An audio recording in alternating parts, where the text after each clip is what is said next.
permits to be issued, there are certificates, there are conditions of trade that we as a country must necessarily observe to enable us partake in the African Continental Free Trade Agreement. Nigeria being a very large country, population of about 200 million people, we must necessarily obligate ourselves to ensure that whatever is required of us in the course of that trade, is perfectly executed by Nigeria as a country. So the criteria is that every international obligation that is due, we must observe it. And every obligation that we have as a country, Nigeria, being signatories to all the conventions, protocols, we must observe them as well, particularly as it relates to the African Continental Free Trade Agreement. Those are the things that we must necessarily observe to ensure that those criteria are met in the course of the trade. All right, so if that is so for Nigerian exporters, now what happens for those coming into trade in Nigeria? What criteria should they meet on the new trade agreement for them to bring in goods and services to the country? Now, this is one area that I believe the national chambers of commerce, trade and industry and the various commodity associations and exporters associations will need to come, to be able to inform those people involved in the trade. From the regulatory angles, they know exactly what they are supposed to do, the certificates and the inspection and certification that they need to do to be able to enable their products pass for the trade. But then the processes involved, I think the various commodity associations and the chambers of commerce will need to play a very big role in sensitizing the various members of the association or their chambers as to what to do, to enable them to. There are series and series of protocols, there are series of other things to be done, which time will not permit us, to mention one-on-one here. I understand that perfectly, but then the question really is, for those who intend to bring in agricultural produce into Nigeria, what criteria should they meet? And then take this as a second phase of the question, what agricultural produce and products are allowed to be traded? Okay, for agricultural produce, first and foremost, if they are plant and plant products, they need to have what we call the phytosanitary certificate, which is internationally recognized by the international quarantine organizations that permits products to come in. Others are health certificates as it relates to animal and fishery products. Those ones are very important. Then when it comes to endangered species, the CITES certificate, which controls the endangered species, that too has to be brought in and acquired from the Federal Ministry of Environment. Then for the agricultural produce that we can export as a country, I can say that Nigeria is well blessed with so much of agricultural produce that we can export. Be the conventional commodities that we know, rice, maize, and beans. And then the emerging ones like cinnamon, turmeric, ginger, honey, even cow horns and hoofs. All those commodities are available in the country, and as the quarantine service 2 years ago, we were able to bring in, highlight 26 agricultural commodities which were showcasing to Nigeria and to draw the attention of farmers and exporters through the value chain that we have put in place to ensure that those commodities will be exported. All right, Doc, your organization is not permitted, so to say, to go to the ports. How can you effectively do your job of certifying goods? Well, we are there at the ports with the coming of the African Continental Free Trade. We had discussion with the Secretariat of the African Continental Free Trade, and we are discussing with the Federal Ministry of Finance as well to finalize the details of formalizing the return of the Nigeria Agricultural Quarantine Service to the ports. There is no way that we can do our jobs effectively if that is not formally formalized. What I mean is that there's a government procedure for doing that. While that is going on too, the issue has been identified, it has been addressed, and we are there at the ports, to be able to do what we are supposed to do in furtherance of Nigerian import and export trade, so that whatever we're able to produce as a country will be able to meet the international requirements for Nigeria as a country and will not have rejection of our products. All right, thank you very much. We've been speaking with Dr. Vincent Isegbe. He is the Director General, Nigeria Agri-Quarantine Services. Many thanks for being with us on the news. Thank you, it's my pleasure. All right, and Uganda's Electoral Commission has declared President Yoweri Museveni as the winner of the presidential election conducted last Thursday.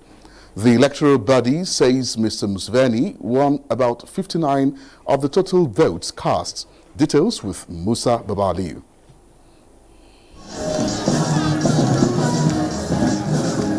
The 70-year-old President Yoweri Museveni has been in power since 1986. It was a big blessing. And this is the 6th time he will be winning the presidential elections. Amid accusations of vote rigging, Election Commission Chairman Justice Simon Muganyi announced that Museveni won almost 59% of the votes, with Bobi Wine trailing with about 35%. He said turnout was 57% of the almost 18 million registered voters.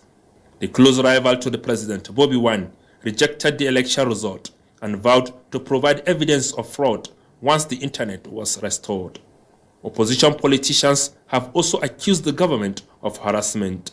We didn't care about your religion, we didn't care about your tribe, we didn't care about whether you're a man or a woman. What we cared about were your qualities as a person. Mr. Museveni, who came to power on the back of an armed uprising in 1986, stood as leader of the national resistance movement. He has long been depicted to Ugandans as a liberator and peace bridger. Reports say President Museveni has managed to maintain his grip on power through a mixture of encouraging a personality cult, employing patronage, compromising independent institutions, and sidelining opponents. Musa Babaliu, NTA News.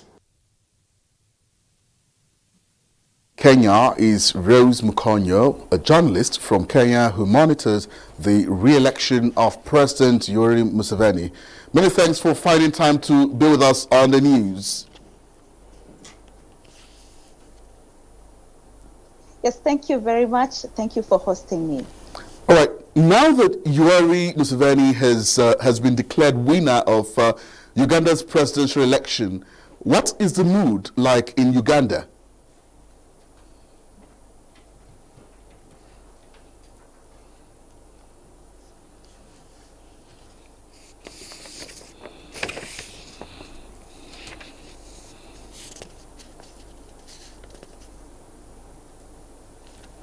All right, I think we're having a little bit of some technical hitch on that report. We'll go over to our other reports, and as time goes on, I'm sure we can get back with her online. Now, as science continues to blaze new trails of hope in and containing coronavirus pandemic, the world also needs to remember the simple and proven steps to keep each other safe, such as wearing of masks, physical distancing, and avoiding crowds. Adebola Brooksling Sunday reports that United Nations Secretary General Antonio Guterres met the plea as COVID-19 pandemic claims 2 million lives. The UN scribe said behind the staggering number of deaths are names and faces of loved ones. Memory of those 2 million souls, the world must act with far greater solidarity. Now is the time. Safe, effective COVID-19 vaccines are being rolled out, and the UN is supporting countries to mobilize the largest global immunization effort in history. We are committed to making sure that vaccines are seen as global public goods, people's vaccines. That requires full funding for the Access to COVID-19 Tools Accelerator and its COVAX facility, which is dedicated to making vaccines available and affordable to all. Vaccines are reaching high-income countries quickly, while the world's poorest have none at all. Science is succeeding, but solidarity is failing. Governments have a responsibility to protect their populations, but vaccine nationalism is self-defeating and will delay a global recovery. To gain public trust, we must boost vaccine confidence and knowledge with effective communication grounded in facts. said the deadly impact of the pandemic has been made worse by the absence of a global coordinated effort, adding that the world can only get ahead of the virus one way, which is togetherness. Now, India begins world's biggest COVID-19 vaccination program, and from the US, final execution of Trump's administration is carried out. Joyce Ometu has details of these and more reports on Global Update. India has launched what has been described as the world's largest vaccination program, targeting more than 3 million people. Prime Minister Narendra Modi launched the immunization campaigns to bring the COVID-19 pandemic under control. Sanitation worker Manish Kumar is the first person in India to be vaccinated against COVID-19. The country is prioritizing nurses, doctors, and other frontline workers. In Norway, 23 elderly people have died within days of receiving their first dose of Pfizer COVID-19 vaccine.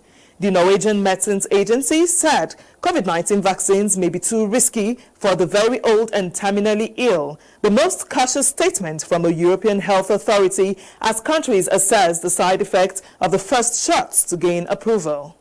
In the meantime, several EU countries are now receiving fewer doses of Pfizer coronavirus vaccine than expected as the US firm slowed shipments. 6 nations called the situation unacceptable and warned that it decreases the credibility of the vaccination process. Looking at the numbers, there are now more than 94 million reported cases of COVID-19 worldwide, while total confirmed deaths now exceed 2 million. Nigeria accounts for 1,413 of these deaths, with a total of 107,345 positive cases reported by the Center for Disease Control.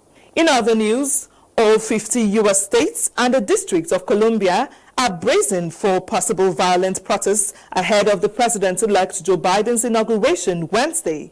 National Guard troops from across the country are being sent to Washington, D.C. to discourage any repeat of the deadly riot that unfolded on 6th January. Now, staying in the U.S., Dustin Higgs, an inmate on death row in Indiana, has died by lethal injection in the final federal execution of the Trump presidency.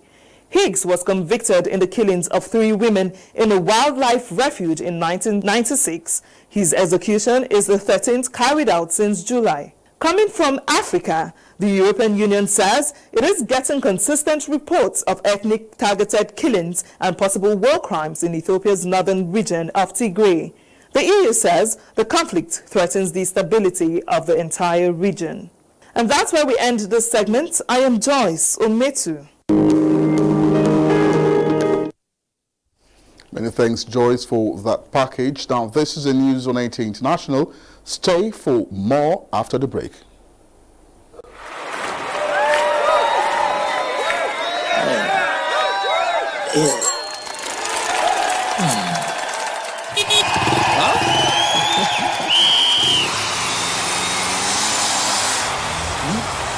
Latest entrant, latest technology. Welcome to Intel 4G LTE Advanced and experience super fast internet access today. Visit intel.com.ng or any of our stores in Lagos, Abuja, and Port Harcourt to get started. Intel. Live more. Many thanks for being with us on the news. Earlier, we told you that Uganda's Electoral Commission has declared President Yoweri Museveni as the winner of the presidential election conducted last Thursday. And we have joining us via Zoom from Kenya, Rose Mukonyo, who is a journalist and who monitored the re-election. Many thanks for finding time to join us. I do hope that we'll have better connection now. Yes, I do hope that my connection will be stable this time round. All right, so that now that Yoweri Museveni has been declared winner of Uganda's presidential election, what is the mood like in Uganda? Can you give us a little bit of understanding of what the mood there is? Yes, thank you very much. as I was saying before my connection was rudely disconnected, it is very difficult for me now to say exactly what is happening in Uganda. As we all know, a few hours before the election, the internet was shut down in Uganda, and therefore much of what has been going on there between the polls and after the polls, as the results were getting announced, has not been relayed through the internet up until now, because the internet has not been reconnected. So it is very hard for me to say that this is what is happening really on the ground. But we all understand that there is a disgruntled, the voters are disgruntled. We are aware that Bobby Wine has already rejected the results. He has asked his supporters to be patient with him. He has he has also made the allegations that there was a lot of fraud, and we all know that there was a lot of fraud, because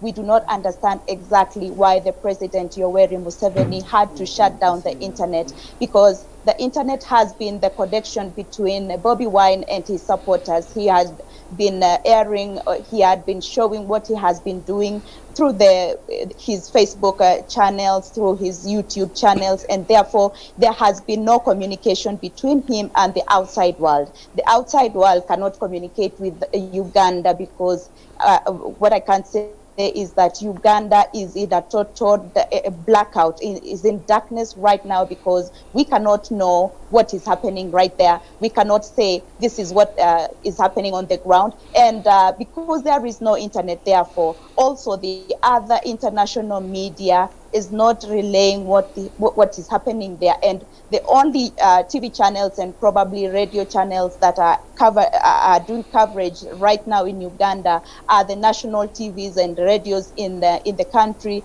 and therefore they can only relay what Museveni is ordering or is directing them to do, because basically the reason why he ordered for the shutdown is because he did not want the world to know exactly what is happening.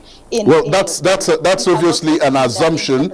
That's obviously an assumption. But then I'd like you to go a little bit further in the issue of the shutdown of internet services, right there in Uganda, given the fact that the opposition leader and, of course, the closest rival, Bobby Wine, on several occasions have cried out foul, while international election observers, questioned the credibility of the electoral process, especially, with that shutdown of the internet services. What does this really portend for credibility of that election?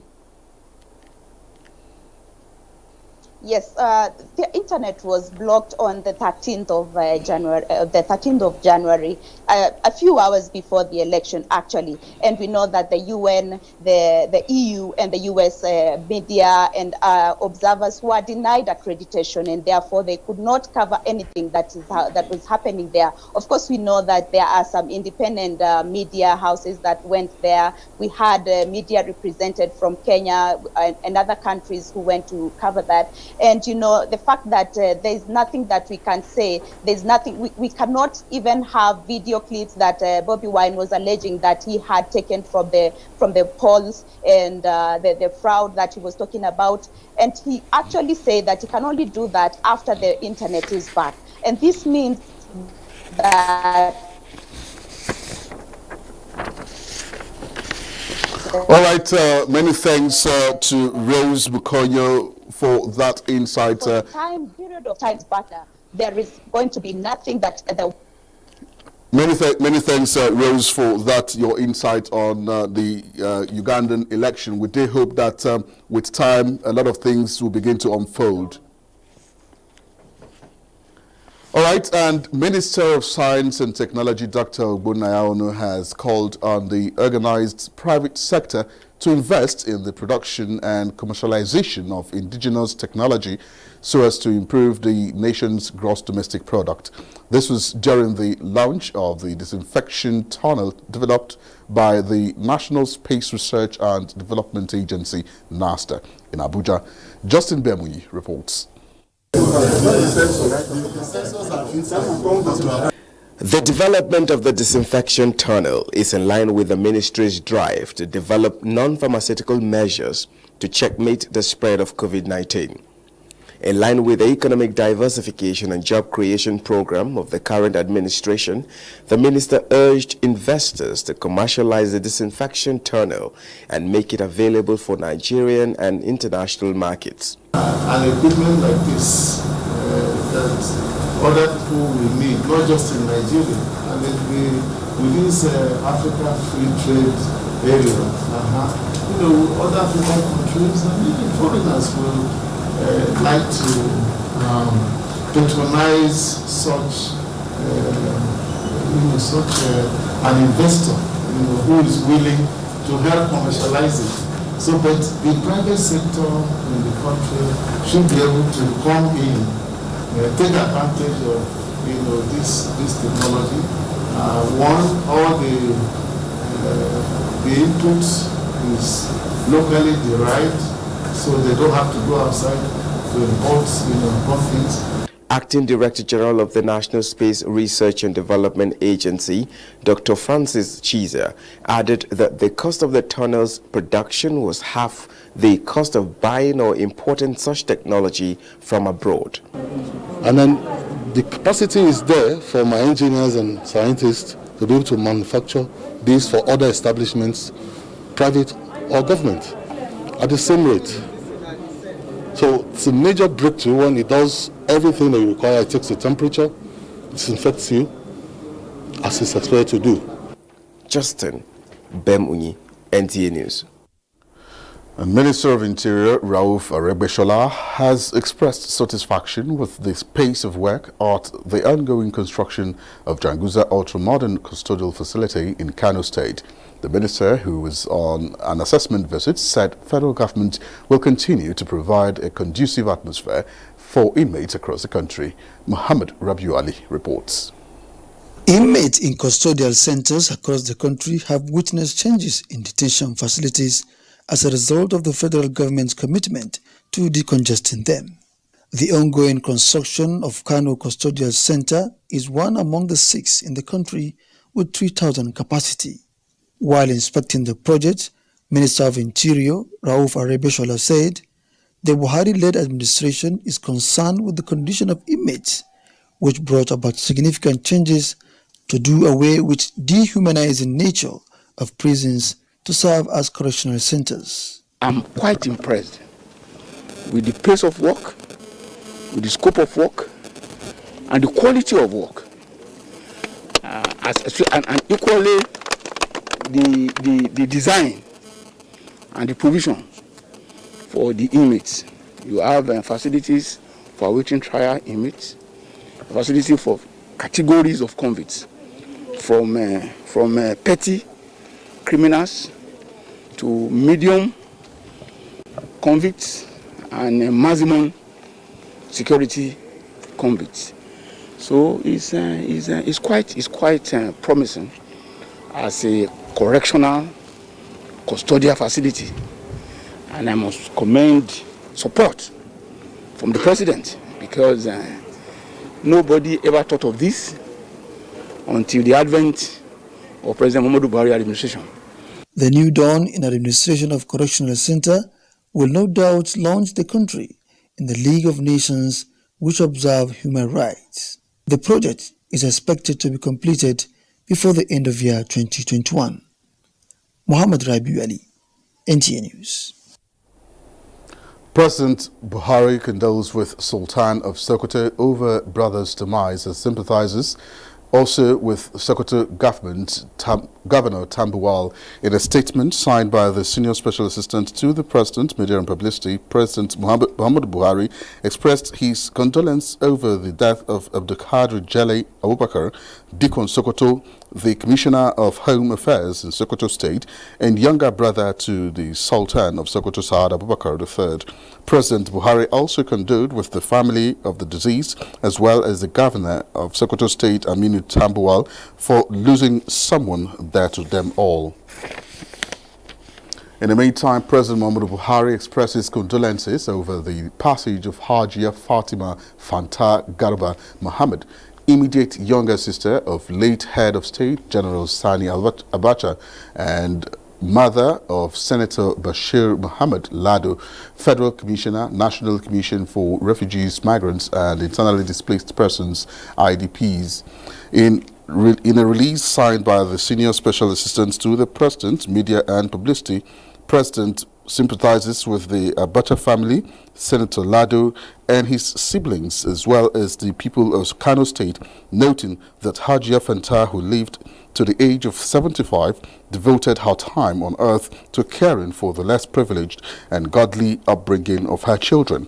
President Buhari prays that Allah will console all those who mourn and grant Hajia Fanta Al-Janatu Fidaus. All right, and that's it on the news on NTA International. Many thanks for being with us, but do remember to connect with the NTA and stand against rape and rapists. I'm Chimobi Walter Naji.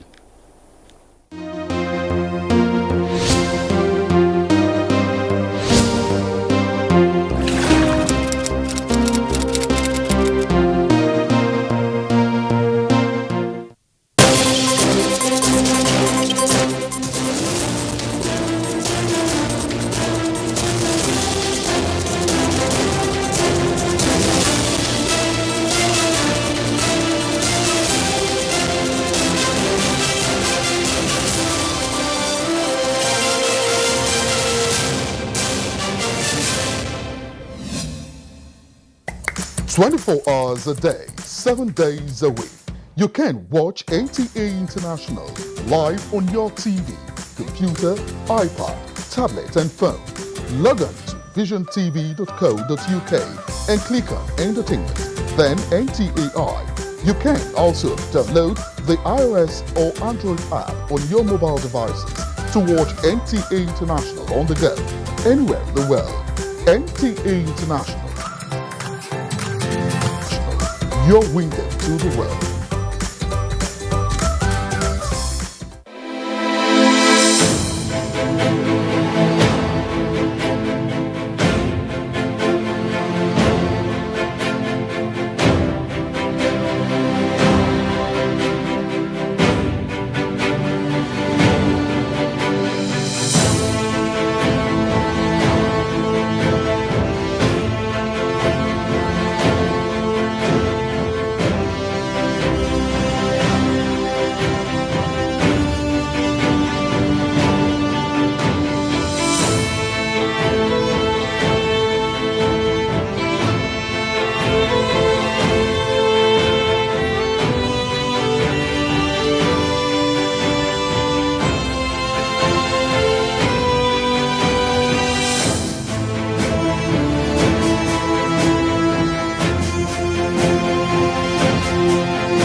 Welcome to Abuja, the place that unites Nigeria.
Life is such a grand, sweet song.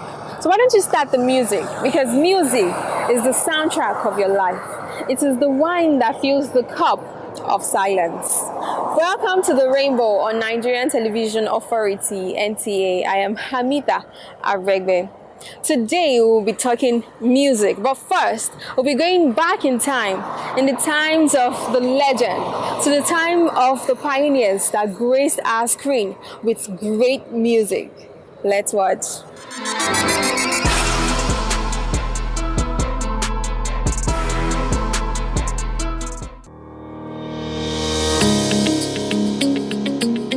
So many folks can be found in the Nigerian music industry, with lots of ethnicity that has been introduced into the music scene in Nigeria.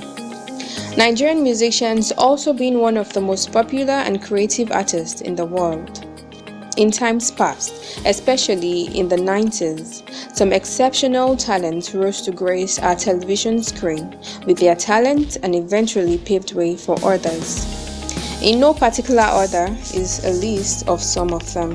Word MC Adeshola Adeshimbo Idowu, born on 9th July 1970, is a Nigerian-British rapper, songwriter and producer.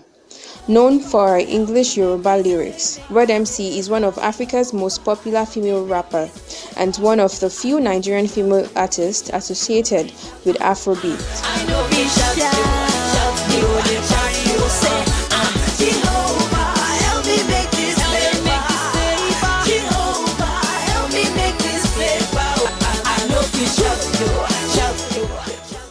She has successfully dropped songs that were massive hits, but the question is, where is she now? Ijoya, Ijoya, Ijoya, Ijoya, our man Ijoya, Ijoya, Ijoya, Ijoya, our land Ejo. One bit better loni jo, one tune bit better loni flow. Deshola loni jo te bagba. Seyi Sodimu, also known as Mr. Jeje, is a Nigerian singer-songwriter. He is best known for his hit single, Love Me Jeje, which made him popular in the late 1990s and early 2000s. Love me Jeje, love me tender. Love me Jeje, love me tender. Love me Jeje, love me tender.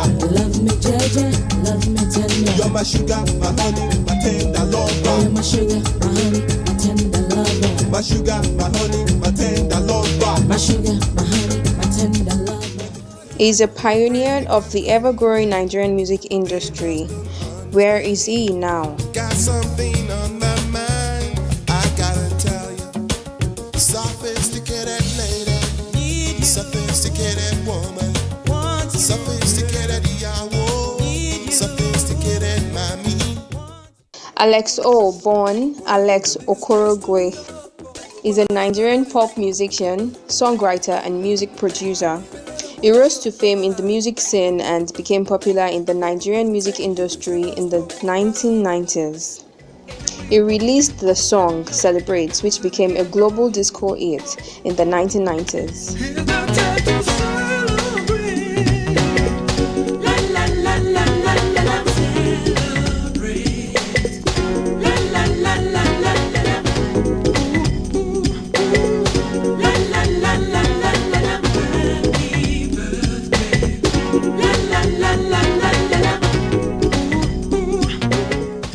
He has made significant impacts in the Nigerian music industry.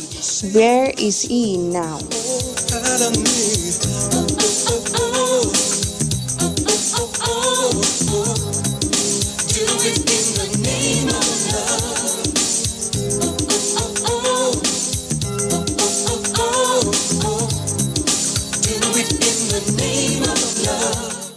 Edward Iyang, also known as Blackie, is a Nigerian dancehall singer and songwriter known during the early 90s. Songs like Rosie, Bang Belly, and Blackie's Clank are the reason why the name Blackie still sits as the legendary king of dancehall of his time. It is me.